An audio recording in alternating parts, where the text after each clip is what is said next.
Hi friends, Gopi Manchurian எப்படி செய்யுதுன்னு பார்க்கலாமா? வாங்க வீடியோக்குள்ளே போயிடலாம். காலிஃப்ளவரை ஒரு 5 நிமிஷம் சுடுதண்ணியில் போட்டு எடுத்து வச்சுருக்கேன். அதில் இஞ்சி பூண்டு பேஸ்ட்டும் 65 மசாலாவும் போட்டு நல்லா மிக்ஸ் பண்ணிக்கலாம். இதுலேயே கொஞ்சம் லெமன் ட்ராப்ஸையும் சேர்த்து மிக்ஸ் பண்ணால் இன்னும் கொஞ்சம் டேஸ்ட் நல்லாயிருக்கும். கொஞ்சம் ஈஸியான ரெசிபி தான், எல்லோரும் ட்ரை பண்ணி பாருங்கள்.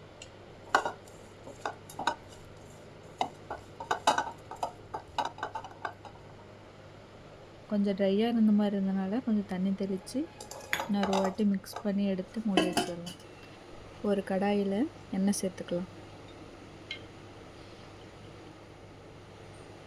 எண்ணெய் நல்லா காஞ்சதும் காலிஃப்ளவர் போட்டு பொரிச்சு எடுத்துக்கலாம்.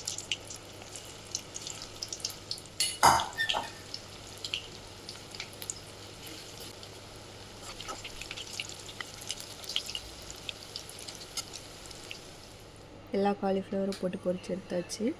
இப்போ இன்னொரு கடாய் வச்சு அதில் கொஞ்சம் எண்ணெய் ஊற்றிக்கலாம். பொடி பொடியாக நறுக்கி வச்சு பூண்டு இஞ்சும் சேர்த்துக்கலாம். இது நல்லா பொரியட்டும். இப்போ ஒரு பச்சை மிளகாயை நான் குட்டி குட்டியாக வெட்டி வச்சுருக்கேன், அதையும் உள்ளே சேர்த்து நல்லா பொரிய விட்டுக்கலாம்.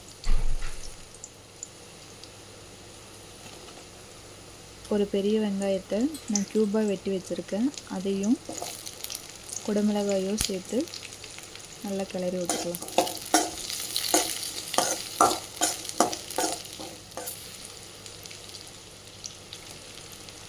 அதில் மிளகாய் தூள் கொஞ்சம், பெப்பர் தூள் கொஞ்சம் சேர்த்து உப்பையும் சேர்த்து நல்லா கிளறி விட்டுக்கலாம்.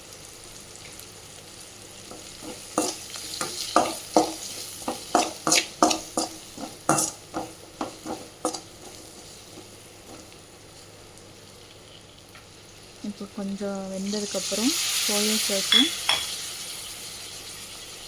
டொமேட்டோ சாஸும் சேர்த்துருக்கேன், அதையும் சேர்த்து நல்லா மிக்ஸ் பண்ணி விட்டுக்கலாம். பாருங்கள், எல்லாம் நல்லா மிக்ஸ் ஆகிடுச்சு. இந்த சமயத்தில் 2 டேபிள் ஸ்பூன் கார்ன்ஃப்ளவர் மாவை கட்டிப்படாமல் கரைச்சி எடுத்து வச்சுருக்கேன், அதையும் உள்ளே சேர்த்து நல்லா கிளறி விட்டுக்கலாம். இப்போ பாருங்கள், நல்லா கொதித்து வந்துருச்சு. உங்களுக்கு செமி கிரேவியாக வேணுமா இல்லை கிரேவியாக வேணுமான்னு பார்த்துட்டு அதில் கொஞ்சம் வாட்டர் ஆட் பண்ணிக்கோங்க. எனக்கு கிரேவியாக வேணுங்கிறனால நான் அப்படியே விட்டுட்டேன். இப்போ அதில் காலிஃப்ளவர் ஆட் பண்ணி நல்லா மிக்ஸ் பண்ணி விட்டுக்கிறேன். ஒரு 10 மினிட்ஸ் குக் ஆகணும்னு விட்டுடலாம். இப்போ நமக்கு தேவையான கோபி மஞ்சூரியன் ரெடி ஆகிடுச்சு. வாங்க சாப்பிட்லாம்.